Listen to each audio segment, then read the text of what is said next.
السلام عليكم. اليوم غادي نوجد معكم سلطة جديدة وصحية بالكينوا، سهلة وسريعة مناسبة للغدا ولا العشاء. الكينوا اللي ما تعرفهاش هي حبوب صحية كطيب بسرعة، تقدروا تلقاوها في أي سوبر مارشي. غنية بزاف ديال الفوائد، منها البروتينات والفيتامينات، كتشبع بلا ما تكون ثقيلة. وباش نطيبوا الكينوا كنغسلوها مزيان، ومن بعد كنحطوا كاس ديال الكينوا مع 2 كيسان ديال الماء فوق نار متوسطه، وكنخليوها طيب تقريبا 10 دقائق حتى كتشرب الماء كامل. ومن بعد كنخليوها تبرد، عاد نضيفوا عليها الخضر اللي بغينا نديرو معاها في السلطه. اول حاجه كنضيفوا باش نبداو السلطه ديالنا هي فلفله خضراء مقطعه صغير، كنقطعوها صغير وكنضيفوها. انا هنا درت فلفله وحده، ونضيفو كذلك فلفله حمراء حتى هي فلفله وحده اللي نقطعوها صغير ونضيفوها للسلطه ديالنا. من بعد غادي نحكو تقريبا جزره متوسطه الحجم ونديروها السلطه ديالنا. انا حكيتها في بلاصه رقيقه ديال الحكاكه. نضيفو خياره وحده اللي قطعتها حتى هي قطع جد صغيره، ونصف بصله اللي هزيتها وشلطتها قطع جد صغيره حتى هي وضفتها للسلطه ديالي. هنا تقريبا نصف بصله.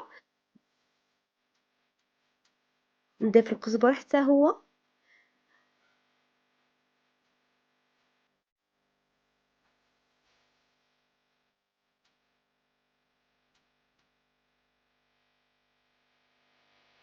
وزيت الزيتون مقدار ملعقتين ديال زيت الزيتون.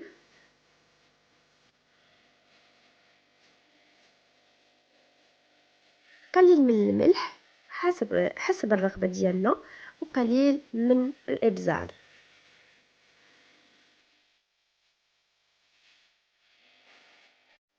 نخلط المكونات ديالي مزيان حتى تجانس جميع العناصر ديال السلطة. التخليط خاصو يكون جيد باش الخضر كاملة تدخل مع بعضياتها.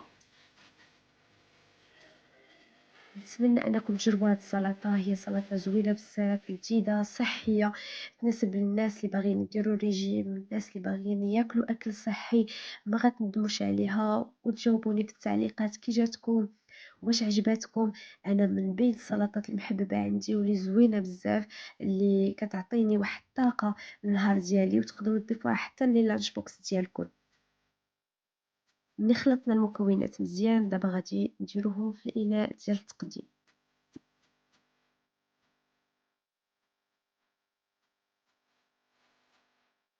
للتزيين انا اختاريت ندير نصف حامضه غادي تعصروها تسقيو بها لاصالاد ديالكم. كانت عندي متوفره افوكا وحده في الثلاجه، قبلت علاش ما نزينوش بها لاصالاد، قطعتها قطع مربعه وزينت بها لاصالاد ديالي من الفوق.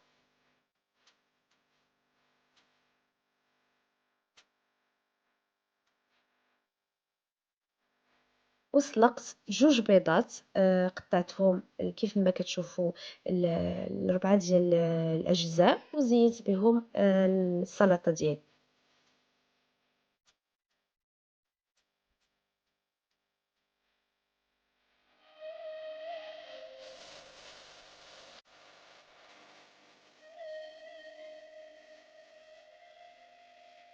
كنضيف دابا واحد شويه ديال الزنجلان للتزيين، كيبقى الزنجلان اختياري. انا كيعجبني كليسالاد ديالي كيعطيني شكل ومنظر للسلطه، بالاضافه للفوائد الصحيه ديال الزنجلان التي لا تعد ولا تحصى. واخيرا غادي نضيف واحد 2 معالق ديال زيت الزيتون من فوق ديال السلطه. وفي الختام السلطه ديالنا وجدات بالصحه والراحه. نتمنى انكم تجربوها وتخليو لي تعليقات كي جاتكم. انا سلطه الكينوا من السلطات المحببه عندي لانها سلطه غنيه ومفيده. ما تنساوش الاشتراك، بارطاجيو لا سلاد مع الناس اللي كتبغيو، وشهيه طيبه.